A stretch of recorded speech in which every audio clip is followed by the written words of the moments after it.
Fat loss के लिए कम खा रहे हो फिर भी तुम्हारा वेट नहीं घट रहा ना, तुम ये 3 फूड्स को मिस कर रहे हो। ये फूड बहुत नॉर्मल है, इनसे तुम्हारा फैट मेल्ट नहीं होगा, लेकिन ये कंपलसरी है तुम्हारी डाइट में होना।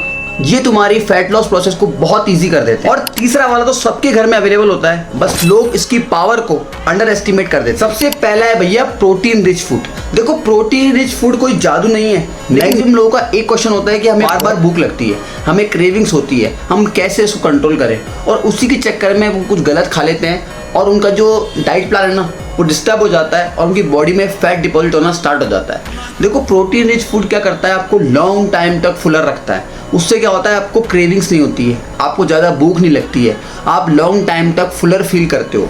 प्रोटीन रिच फूड को पचाने के लिए बॉडी को ज़्यादा एनर्जी बर्न करनी पड़ती है।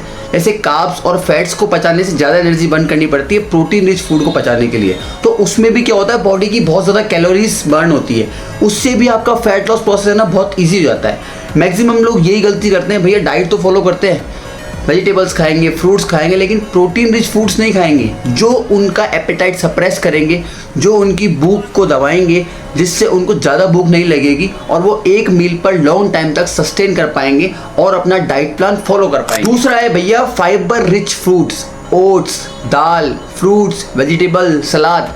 ये क्या करते हैं, ये आपके स्टमक को है ना फुल कर देते हैं। अब क्या होता है, समझ लीजिए कि आपको बहुत कम कैलोरी खानी है लेकिन आपकी भूख भी ज़्यादा है, तो ये क्या करते हैं, ये क्वांटिटी में बहुत ज़्यादा होता है लेकिन इनकी कैलोरीज जो होती है ना वो नाम मात्र की होती है। मतलब इन्हें खाओगे ना तो आपको बहुत कम कैलोरीज मिलेगी, लेकिन ये आपको फुलर रखेंगे, आपके एपेटाइट को सप्रेस कर देंगे कि भैया आप लॉन्ग टाइम तक आपका पेट जो है ना वो फुल रहेगा। और मेन कहानी यही है कि जब तक आपका पेट फुल है ना तब तक आप खाओगे नहीं। जब आपका पेट फुल नहीं रहेगा तो बार बार आपको क्रेविंग्स होगी, बार बार आपके खाने की इच्छा करेगी और आप नमकीन, चिप्स, बिस्कुट्स वगैरह इन सबको खाना स्टार्ट कर दोगे और आपका फैट लॉस प्रोसेस मुश्किल हो जाएगा। इसलिए फाइबर रिच फूड्स को भी अपनी डाइट में इंक्लूड करना है। इसके लिए मैं आपको ईजी टिप दे देता हूँ, जब भी आप खाना खाओ ना तो आप एक बाउल भरकर वेजिटेबल्स, खीरा, टमाटर, इनको लेके बैठो साथ में। एक रोटी खाते हो तो 4-5 पीसेज ऑफ खीरा खाओ, 4-5 पीसेज ऑफ टमाटर खाओ, मतलब क्वांटिटी ऑफ रोटी और सब्जी कम कर दो और इनको ज़्यादा बढ़ा दो। पहला तो प्रोटीन रिच फूड रखना ही है, प्रोटीन तो आपको डाइट में रखना ही है, साथ में आपको फाइबर्स रखने हैं। अब तीसरा सबसे इंपॉर्टेंट है भैया हेल्दी फैट्स। देखो मैक्सिमम लोग सोचते हैं कि फैट खाने से फैट आता है, लेकिन ऐसा बिल्कुल नहीं है भाई। फैट खाने से फैट नहीं आता है। अगर आप क्वांटिटी में खा रहे हो ना हर चीज़ को, आप एक लिमिट में खा रहे हो तो भाई हर चीज़ आपके लिए फ़ायदा करेगी।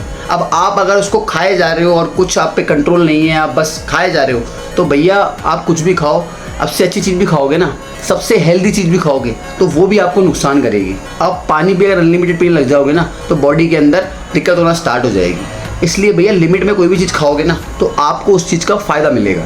अब हेल्दी फैट्स के अंदर क्या क्या आता है, आमंड्स आते हैं, ड्राई फ्रूट्स आते हैं सारे, चिया सीड्स आती है। ये सब चीज़ें क्या करती है, आपके हार्मोन्स को ना बैलेंस रखती है। दूसरा आपको ना क्रेविंग्स नहीं होती ज़्यादा शुगर्स खाने की, मीठा खाने की, तो क्या होता है उससे भी आपका एपेटाइट जो होता है ना वो बहुत अच्छा रहता है। साथ साथ आपको क्या क्रेविंग्स नहीं होती। अब आपको समझ लो स्नैक्स खाने की इच्छा कर रही है, इवनिंग में स्नैक खाने की इच्छा हो गई, छोटी छोटी भूख लग रही है, तो उसके अंदर आप भाई ये खा लो, ड्राई फ्रूट्स खा लो। उससे क्या होगा, आपको न्यूट्रिशन से मिल जाएंगे, साथ साथ आपको कम कैलोरीज में आपका काम हो जाएगा। तो इसलिए इन 3 चीज़ों को, पहला है प्रोटीन, दूसरा है हाई फाइबर और तीसरा है ये आमंड्स जो गुड फैट के सोर्स है ना, इनको खाना स्टार्ट करो तो आपको बहुत अच्छे रिजल्ट्स मिलना स्टार्ट होंगे। इसमें सबसे अच्छा रोल जो प्ले करेगा ना भाई वो प्रोटीन करेगा। आपके हर मील में कुछ ना कुछ प्रोटीन सोर्स होना चाहिए, भले वो दूध हो, वे प्रोटीन हो, पनीर हो, सोया चंक्स हो, कुछ भी हो, वही आपकी मसल्स को प्रिजर्व करेगा। अगर आपकी मसल्स प्रिजर्व नहीं रहेगी ना तो आपकी बॉडी के अंदर ना डेफिनेशन नहीं आएगी, आपकी बॉडी में शेप नहीं आएगी, आपको एनर्जेटिक फील नहीं होगा। और मसल्स का एक बहुत अच्छा काम ये होता है कि भैया वो रेस्ट टाइम पर भी आपकी कैलोरीज को बर्न करती है। अगर आपकी बॉडी मसल्स नहीं है ना तो आपका जो मेटाबॉलिज्म ना वो भी कम हो जाएगा, साथ साथ आपकी जो बॉडी है ना वो वीक लगना स्टार्ट हो जाएगी। तो मसल्स क्या करती है, आपके फैट लॉस प्रोसेस को और फास्ट कर देती है।